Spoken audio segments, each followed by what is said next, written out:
début de Grand Prix.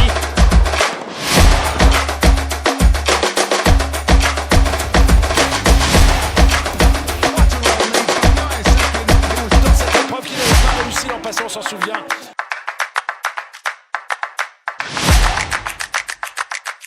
Mesdames et messieurs, chers amoureux du sport, bonjour. Bienvenue dans notre émission Le Potentiel Sport. Débutons cette émission par la Coupe du Monde 2026. Les Léopards de la RDC vont livrer un match amical face à Danemark. Ce mercredi, ça sera à Liège. Je vous invite à suivre la dernière séance d'entraînement de ce mardi.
Patrick 2X Beats.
2026. Les Léopards dames ont perdu face à la Zambie sur le score de 2-0. Je vous invite à suivre les temps forts de cette rencontre. Taïja, Tapilimo, cette fois-ci avec le numéro 12. Faït, Kaounda. Kaounda, qu'est-ce qui se passe? 5,50 m. La joueuse Faït Taïja. Tapilingo qui doit effectuer, qui doit jouer ce coup franc. Attention, ce coup franc, le dégagement. La seconde. Diriger le mur. Le sifflet retentit. Ce coup franc, premier poteau, voilà. Ça passe légèrement au-dessus de la barre transversale pour la Zambie. Et ça joue. Ça combine avec Natacha. Attention. Le dégagement de la gardienne qui met ce ballon en corner pour la Zambie. Nouveau corner pour la Zambie, le premier dans cette deuxième période. Et pour la Zambie. Natacha qui laisse le numéro 4 à la frappe. Sa côté. Munga, attention, le centre tire. C'est capté en 3 temps par la gardienne, Génima. En disant, il n'a pas répondu dans cette double confrontation. Juste là, le score. La passe changée, attention, la passe arrêtée. Le tir. L'ouverture du fond pour la Zambie. L'ouverture du fond pour la Zambie.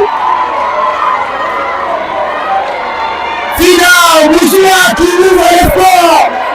Pour la Zambie, elle était toute seule au deuxième poteau et marque de la tête pour battre Génima en disport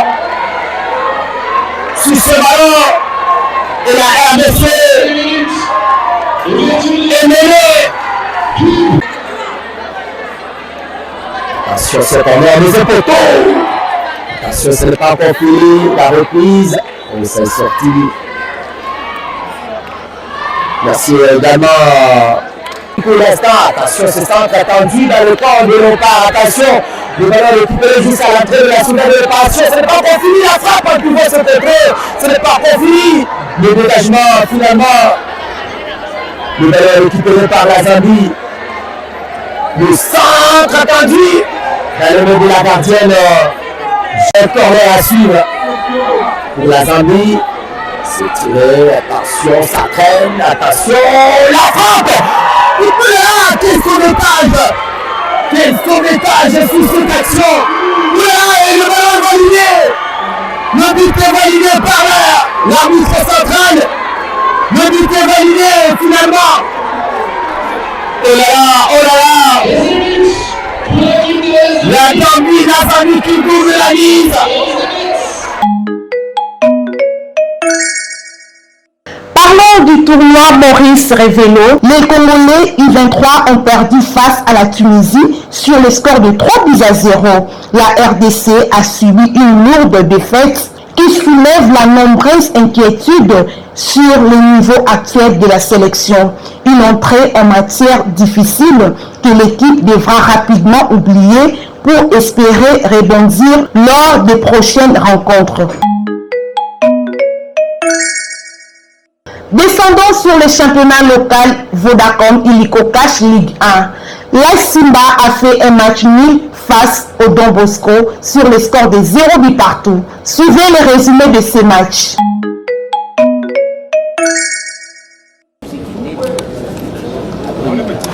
Allez, bon après-midi mesdames, bon après-midi messieurs.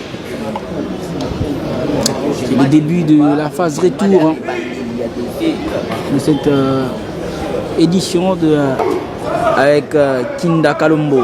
Kinda face à Eben Kaloumé. Kinda, le centre de Kinda manqué, récupéré par Ramazani. La frappe de Ramazani qui passe au-dessus.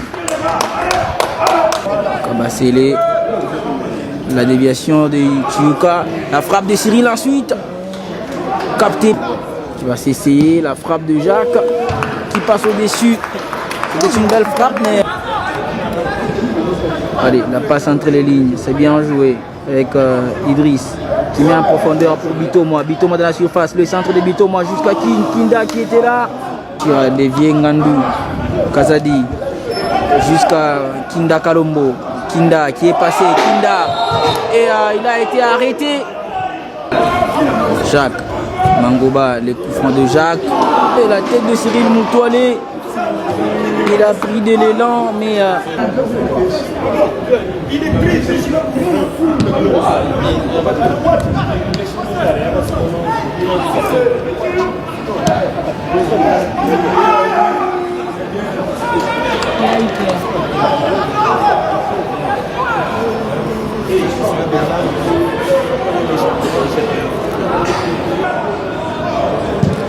Encore dans la surface, attention la déviation. C'est Moutoualé qui a dévié ce ballon, mais qui passe. Idriss en 1 contre 1 face à Pascal Talatala. Idriss, que va-t-il faire? Idriss qui est passé, les centres d'Idriss dans la surface.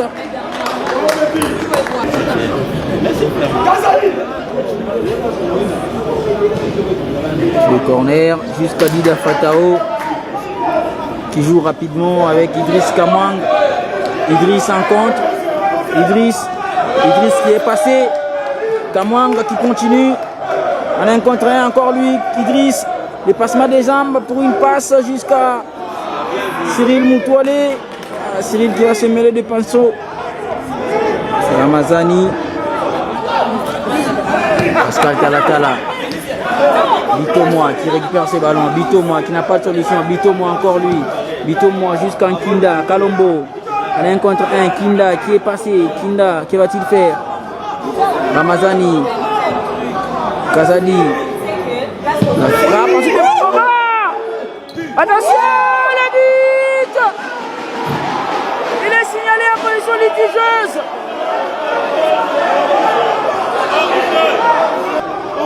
Ah, c'était très bien joué, le crochet. Pouloulou encore. Kabassele. Pouloulou encore, la parade de Fatao. Kazadi Mambenga jusqu'à Idriss Kamwang. Kamwang en 1 contre 1, que va-t-il faire? Kamwang qui va tenter la frappe. Une frappe molle. Allez, la claquée de Dida encore. Dida Fatao, deuxième parade. Le premier ballon de Idriss Kassila avec Kalombo, Wiggins de la surface. Wiggins la frappe, ensuite de Wiggins contré. Détonne. Mangoba qui se lance encore, la frappe de Jacques. Pris en 2 temps par le gardien. Kinda, Kalombo en 1 contre 1. Kinda qui continue. Kinda, la passe de Kinda.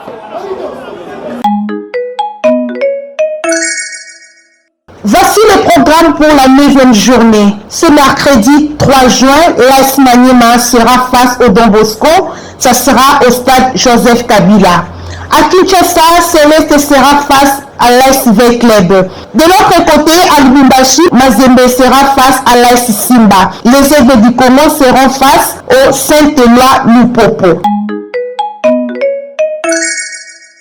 Crise à la Linafoot, Mazembe récuse 15 arbitres. Dans une correspondance officielle adressée à la direction de la Ligue, le tout-puissant Mazembe a tapé du poing sur la table pour dénoncer des irrégularités majeures qui, selon les clubs de Lubumbashi, entachent gravement l'équité du championnat. Au cœur de cette colère, un corps arbitral jugé partial et l'ombre d'un scandale de favoritisme. Le tout-puissant Mazembe vient d'établir une liste noire de 15 arbitres qui soupçonnent servir les intérêts d'un club rival. Les Corbeaux affirment d'ailleurs détenir des preuves contre ces 15 arbitres qui seraient directement liés et inféodés à un club concurrent direct pour le titre.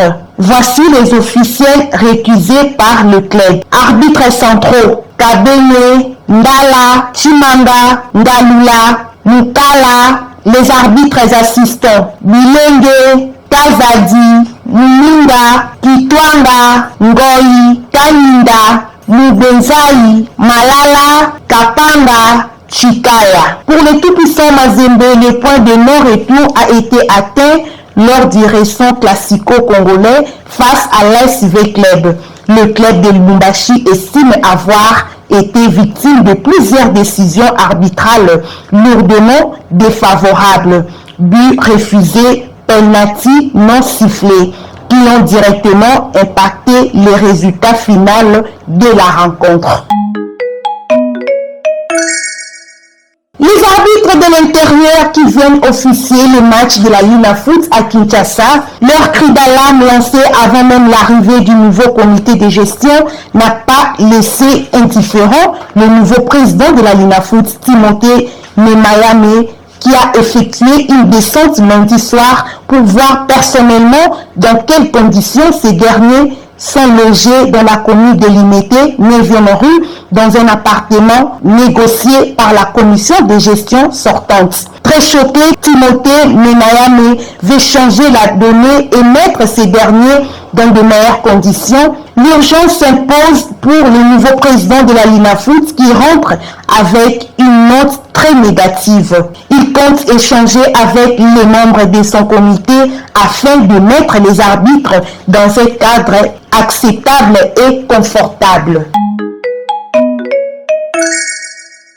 Qui va remplacer l'ancienne secrétaire générale de la FECOFA? Une confirmation officielle est entendue au sein de la FECOFA après avoir assuré avec succès l'intérim et contribué au rétablissement de l'ordre administratif au sein du comité de normalisation. Lili Tchoupoupou serait en bonne position pour être confirmée au poste de secrétaire général de la FECOFA. Le profil de l'actuel secrétaire général par intérim, Madame Lili Tchoupoupou, aurait finalement été retenu en raison de son expérience et de sa maîtrise des dossiers administratifs de la fédération. Si cette nomination venait à être officialisée, elle s'inscrirait dans une logique de continuité de la gestion administrative de la FECOFA.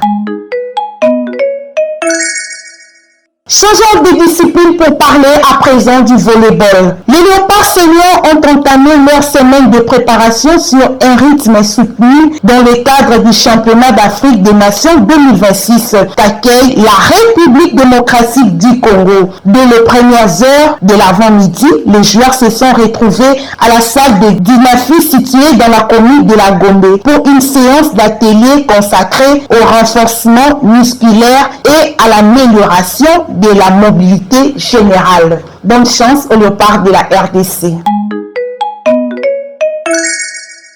Passons à présent à la revue de presse.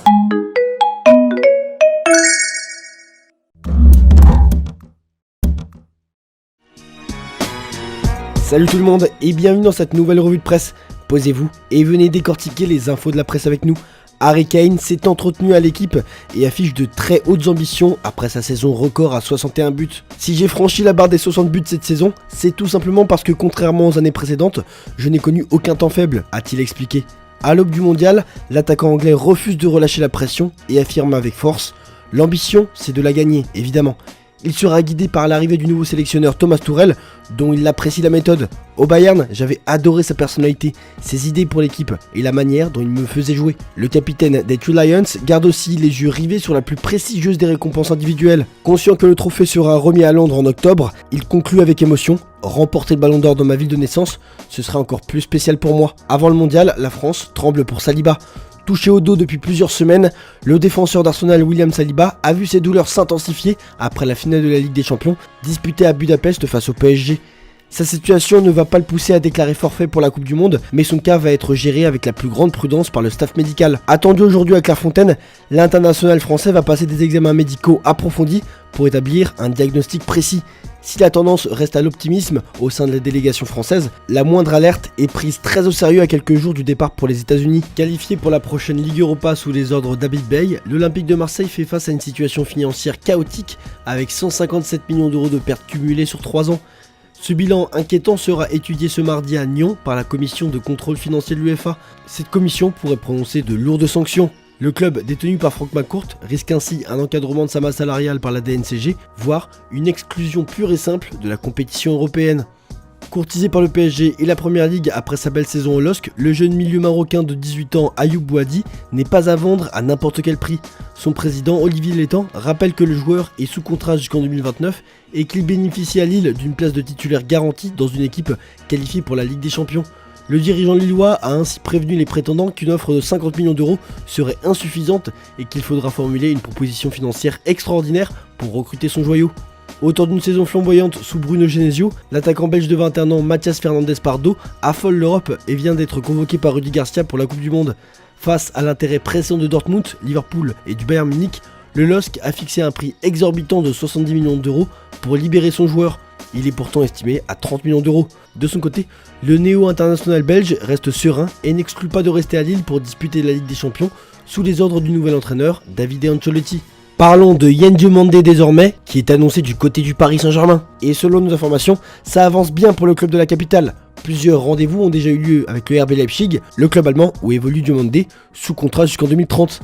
Avec 13 buts et 9 passes décisives en 36 matchs disputés, il affiche des statistiques remarquables à 19 ans. Toujours selon nos informations, Yen Diomandé a donné son feu vert pour rejoindre le PSG. On part en Italie avec le jeu des chaises musicales pour les coachs européens. Slot est parti de Liverpool, mais il risque de retrouver un banc assez rapidement. En accord avec Gary Cardinal, Zlatan Ibrahimovic s'active en coulisses pour mener à bien la révolution de l'AC Milan. Le Suédois pousse avec insistance pour installer Arne Slot sur le banc après avoir officiellement fait ses adieux à Liverpool. Slot est très emballé par ce défi en Serie A.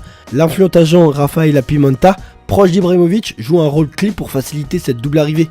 Cette piste orchestrée par Zlatan s'oppose à un autre courant interne qui privilégie les profils de Ralf Rangnick et Oliver Glasner. Alors que Massimiliano Allegri est pressenti pour s'installer sur le banc de Naples, le directeur sportif Giovanni Manna explore la piste ambitieuse menant à Adrien Rabiot. Actuellement au Milan, le milieu de terrain français de 31 ans est très emballé par l'idée de retrouver son mentor avec qui il entretient une relation solide, mais aussi de rejouer la Ligue des Champions au stade Maradona. Pour l'épauler, le club vient d'ailleurs de lever officiellement l'option d'achat de 16,5 millions d'euros pour Elson Santos. En parallèle, le Napoli s'active pour renforcer sa défense et cible le latéral droit Dodo de la Fiorentina, ainsi que le joueur de l'Union Saint-Gilloise, Alan Kalaili. Si le dossier Rabiot reste lié à l'avenir incertain de Franck Anguissa, l'associé à Scott McTominay dans l'entrejeu constituerait un coup magistral pour lancer l'ère Allegri. En Catalogne, on continue de justifier le transfert d'Anthony Gordon au Barça, comme pour rassurer les supporters de ce choix qui a tout de même étonné. Véritable hyperactif à la curiosité débordante, l'international anglais vit avec une devise claire, être le meilleur dans tout ce qu'il entreprend. Grand dévoreur de livres de psychologie du sport, discipline dans laquelle il s'imagine travailler après sa carrière, Gordon applique une rigueur scientifique à son corps. Il refuse notamment de soulever des poids pour éviter les blessures, privilégiant le yoga et les étirements. Passé par les mains de Frank Lampard et Carlo Ancelotti à Everton, puis transféré à Newcastle, ce fan absolu de Steven Gerrard s'apprête à découvrir la Liga sous les ordres d'Hansi Flick. Honnête, adepte des interviews sans langue de bois et installé en Catalogne avec sa compagne d'enfance Annie, Gordon promet d'apporter une personnalité fascinante et une fin de loup au vestiaire blaugrana. Dans les infos en Espagne, José Mourinho a fermement démenti tout contact avec le Real Madrid. Actuellement sur le banc de Benfica, le technicien portugais a rappelé qu'il lui restait un an de contrat et qu'il se concentrait exclusivement sur la qualification en Ligue des Champions. Actuellement sur le banc de Benfica, le technicien portugais a rappelé qu'il lui restait un an de contrat. Face à cet intérêt madrilène, les dirigeants de Benfica et leur président Rui Costa passent à l'action pour sécuriser le Special One. Le club de Lisbonne prévoit de lui soumettre une prolongation de contrat jusqu'en 2028 ou 2029. La campagne électorale du Real Madrid sert de tremplin au marché des transferts sous l'impulsion de Florentino Pérez. Si l'actuel président est réélu le 7 juin, le retour de José Mourinho sur le banc sera officialisé, explique Sport. De plus, le club madrilène a très bien avancé sur la signature d'Ibrahima Konaté. Le défenseur français arriverait libre de Liverpool pour pallier le départ programmé de David Alaba et renforcer une défense fragilisée. S'il s'engage, Konaté rejoindra ainsi la colonie française déjà composée de Kylian Mbappé, Aurélien Tchouaméni et Camavinga. Chez AS, on titre Konaté, prochain transfert. Signe que le dossier prend de l'ampleur entre les deux parties.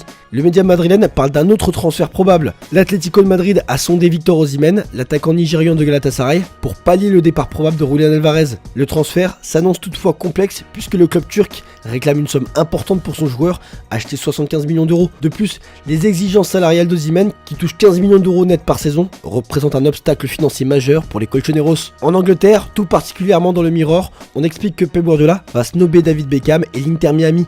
Le coach espagnol va rejeter l'offre de l'anglais qui consistait à devenir l'entraîneur de l'équipe. Le copropriétaire de la franchise de MLS avait fait de l'ancien coach de City sa priorité absolue pour remplacer Javier Mascherano. Cette signature aurait permis des retrouvailles avec Lionel Messi, mais le technicien espagnol refuse un retour immédiat sur un banc de touche. Déterminé à prendre une année sabbatique pour se ressourcer, Guardiola ne compte même pas se déplacer pour la Coupe du Monde cet été. Pour son avenir, il privilégie désormais un défi à la tête d'une sélection nationale, ce qui n'a pas échappé à la fédération anglaise. Dans le Guardian, on revient sur la finale de Ligue des Champions entre le PSG et Arsenal avec un phénomène qui a secoué le pays. Ce match a déclenché un piratage d'une ampleur inédite au Royaume-Uni. Privé d'une diffusion gratuite pour la première fois depuis 1992, les téléspectateurs ont généré plus de 16,2 millions de flux illégaux. Si le diffuseur officiel TNT Sport a réuni 7 millions de fans légaux, cette explosion de l'audience clandestine inquiète fortement l'UEFA.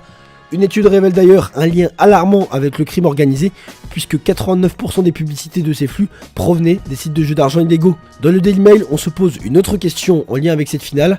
La défaite d'Arsenal à Budapest a révélé la fin de la solidarité nationale entre clubs anglais. Avant, les fans anglais étaient unis derrière leurs compatriotes en Europe. Les supporters britanniques ont cette fois accueilli le revers des Gunners par une joie débridée et des moqueries massives. Cette rupture s'explique d'abord par la mondialisation des effectifs. Arsenal n'a aligné que 3 joueurs locaux, ce qui dilue l'identité britannique. De plus, les jeunes fans s'attachent davantage aux stars parisiennes comme Vitinha ou Ousmane Dembélé plutôt qu'aux clubs de leur propre pays. Enfin, l'avènement des réseaux sociaux fait place à beaucoup de haine et de mépris de l'adversaire aux dépens du respect du jeu. On termine cette revue de presse avec l'Allemagne. Le média AB Zeitung revient sur le match de la sélection. C'est l'heure de faire la liste des gagnants et des perdants de ce premier test avant le mondial. Lors de la victoire 4-0 de l'Allemagne face à la Finlande en match de préparation de la Coupe du Monde, Dennis Sondav a brillé en s'offrant un doublé et une passe décisive. Un doublé qui a consolidé sa place de doublure de Kai Havertz en attaque. Parmi les autres grands gagnants du test à Mayence, le jeune Lennart Karl, auteur d'une superbe passe décisive, le milieu Félix Nmeka, le latéral Nathaniel Brown et le gardien Oliver Baumann se sont particulièrement illustrés. A l'inverse, Leon Goretzka, relégué sur le banc, David Raum, dépassé par Brown et Nick Woltemade font partie des perdants de cette rencontre et devront réagir lors du prochain match face aux États-Unis. Bild est d'ailleurs en extase face à la performance de Lennart Karl. C'est ainsi que Karl devient notre champion du monde, écrit le média. Le jeune professionnel bavarois a ravi lors de ses débuts pour l'Allemagne. Kimmich et Nagelsmann ont loué ses qualités après la rencontre. Maintenant, la place de titulaire lui fait signe, conclut Bild au sujet de la pépite bavaroise. Voilà, c'est tout pour aujourd'hui. Nous sommes arrivés à la fin de cette émission. Merci à tous ceux qui nous ont suivis partout dans le monde. Quant à moi, je vous retrouve à la prochaine. Au revoir.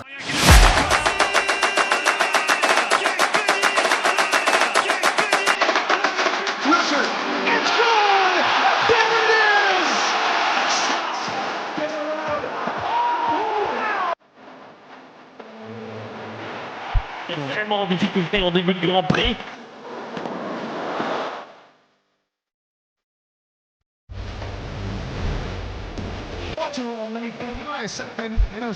Preuve qu'il a réussi l'an passé, on s'en souvient.